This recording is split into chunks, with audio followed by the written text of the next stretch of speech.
સુરેન્દ્રનગરમાં ભારે વરસાદ અને પવનને કારણે નુકસાન થયું છે। રણમાં મીઠું પકવતા અગરિયાઓની સોલાર પેનલને નુકસાન થયું છે। ખારાગોડા રણમાં અગરિયાઓએ મીઠું પકવવા નાખેલી સોલાર પેનલ્સ તૂટી પડી છે।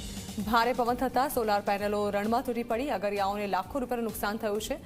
રણમાં અગરિયા સોલાર પેનલની મદદથી મીઠું પકવી રહ્યા છે, ત્યારે અગરિયાઓએ તંત્ર સમક્ષ નુકસાન સામે સહાયની માંગ કરી છે।